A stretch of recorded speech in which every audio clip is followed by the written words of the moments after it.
Are you guys ready for the next act of the evening? Come on, keep it going for Vineet, guys.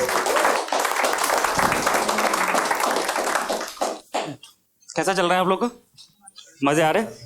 पैसे वसूल हो रहे हैं आप लोग को? मेरे को अपने वसूल करने भाई, मेरे से भी पैसे लिए उन्होंने। हाँ भाई, बराबर हूँ मैं आप लोग के।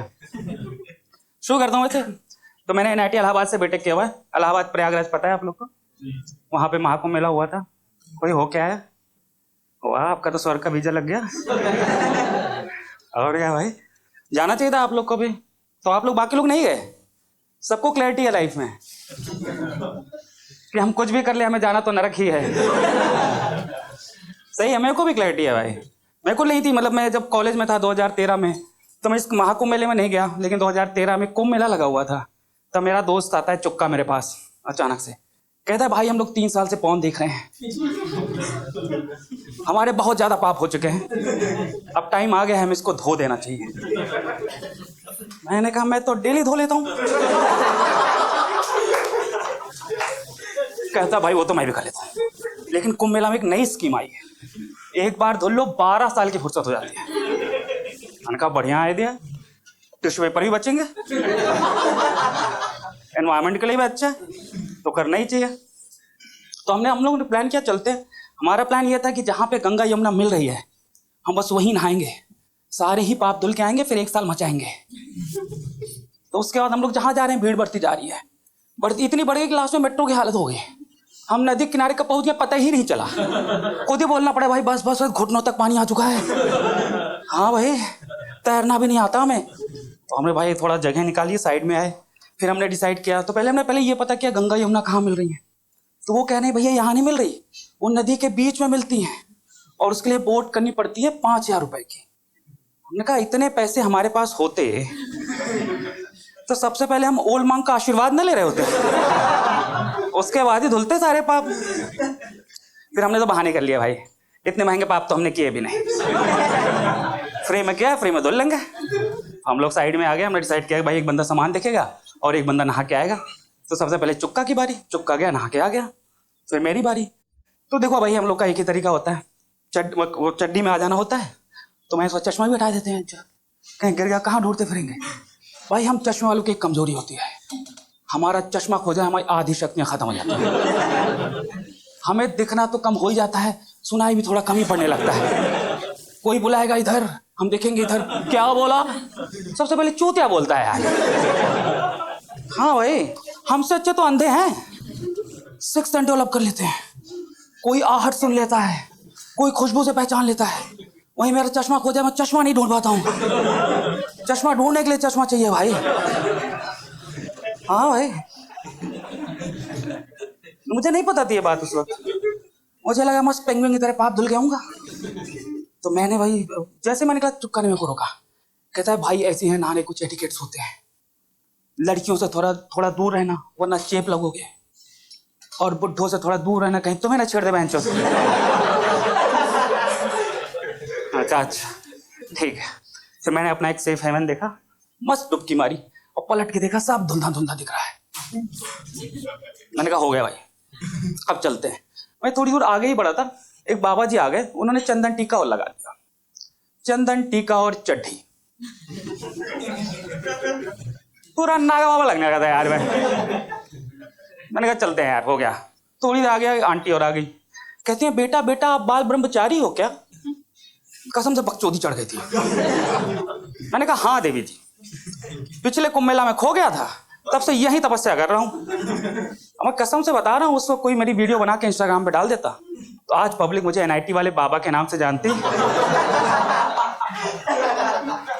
बहुत ही आसान हो गया बाबा बनना भाई। कोई भी रैंडम आदमी चंदन टीका लगा के बकचोदी चालू कर देता, पब्लिक बाबा समझ लेती है। IIT वाले बाबा को ही देख लो, IIT बॉम्बे से बीटेक करी उसने, फिर भी इंजीनियर नहीं बन पाया वो।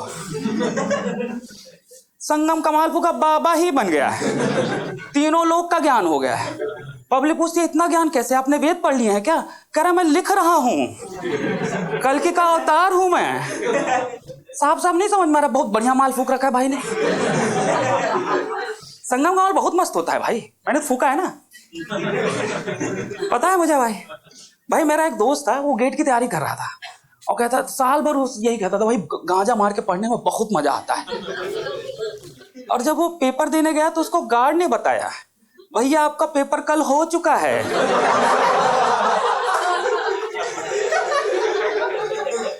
चूक गया पेपर देने से बेचारा, इसीलिए चुक्का बुलाते हैं उसे हम। लेकिन इस बकचोदी में मैं ये भूल गया कि चुक्का कहाँ है। मुझे तो चुक्का के पास पहुंचना था ना। थोड़ी देर बाद मुझे समझ में आया मैं तो साला खो गया हूं, और वो भी चड्डी में। भाई पैसे वैसे है नहीं तो पैदल ही जाना पड़ेगा कॉलेज।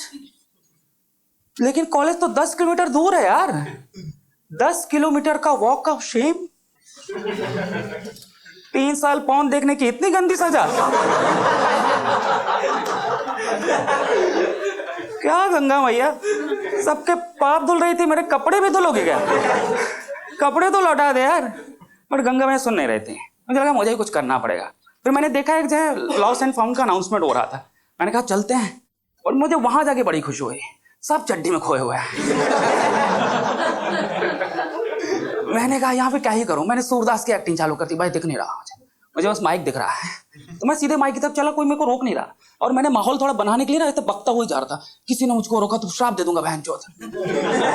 पूरा बाबा कैरेक्टर में ही आ गया मैं। स्टेज पे जाके तो इतना पीयर प्रेशर था, मुंह से ही निकल गया, चुक्का प्रकट हो। चुक्का प्रकट हो गया भाई। चुक्का वहीं खड़ा था, उसे पता थी चूतिया भटक के यहीं आएगा। उसको देख के मैं गदगदी हो गया भाई। मुझे लगा द्रौपदी की लाज बचाने स्वयं कान्हा आ गए हैं। मैंने उसे गले ही लगा लिया। पब्लिक मुझे गे बाबा समझ रही है यार। बहुत गंदा दिन था यार वो, बहुत गंदा दिन था। बड़ी मुश्किल से मैं इससे उभरा। लेकिन 12 साल बाद महाकुंभ मेला लग जाता है। फिर मम्मी कहती है तुम तो 4 साल रहे हो प्रयागराज में, तुम्हें तो गलियां गलियां पता होंगी, मुझको ले चलो ना, मुझको भी अपने पाप धुलने हैं। मैंने कहा मम्मी आप ज्यादा पाप करती नहीं हो, पहली बात। और दूसरा मम्मी मैं चश्मा लगाता हूँ और आप भी चश्मा लगाते हैं, हम दोनों ही नहीं ढूंढ पाएंगे एक दूसरे को। तो कहते हैं ऐसे तुम बकचोदी कर रहे हो, मैं मामा के साथ जा रही हूँ। मैंने कहा रुको रुको मम्मी मैं कुछ करता हूँ प्लान। 2 दिन के बाद तो चला मामा ही खो गए हैं। मामा तो चश्मा भी नहीं लगाते थे, बस उनकी किस्मत अच्छी थी, चड्ढी में नहीं खोए थे। हाँ आराम से घर आ गए मामा।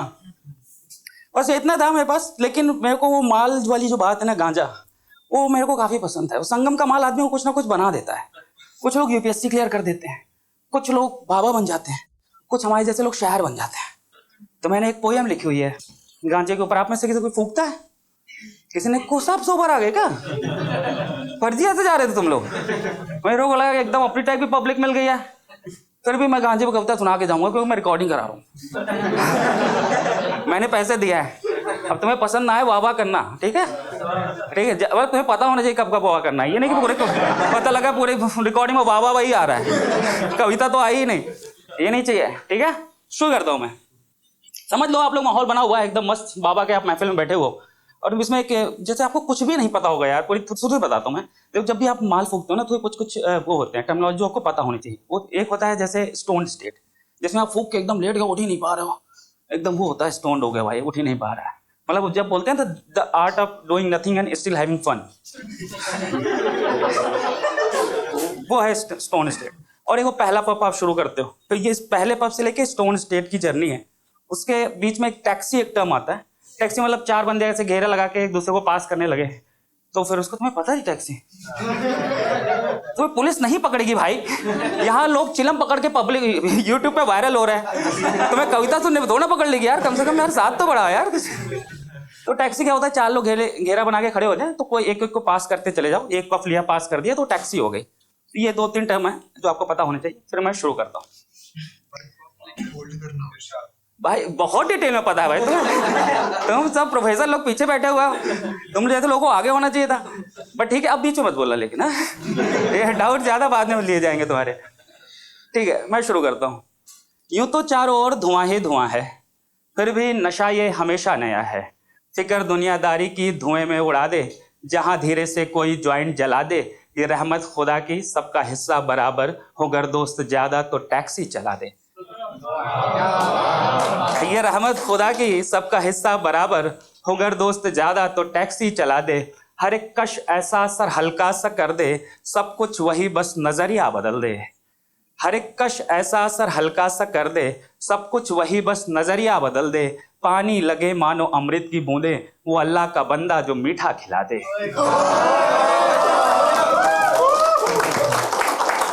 पानी लगे मानो अमृत की बूंदे, वो अल्लाह का बंदा जो मीठा खिला दे।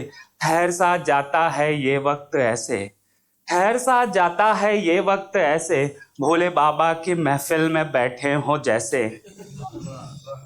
ठहर सा जाता है ये वक्त ऐसे, भोले बाबा की महफिल में बैठे हो जैसे। हवाएं सवालों की चलती रहें, जवाब ख्यालों में मिलते रहें। खुद को ही सारे मैं तर्क बताऊं, कुछ तो सोचता हूं फिर भूल जाऊं। खुद को ही सारे मैं तर्क बताऊं, कुछ तो सोचता हूँ फिर भूल जाऊं। और खुद भी न जानूं मैं क्या कर रहा हूँ, बस बेखुदी के मजे ले रहा हूँ। यूं तो चारों ओर धुआं ही धुआं है, फिर भी नशा ये हमेशा नया है। Thanks a lot guys, that's my time, you are lovely audience.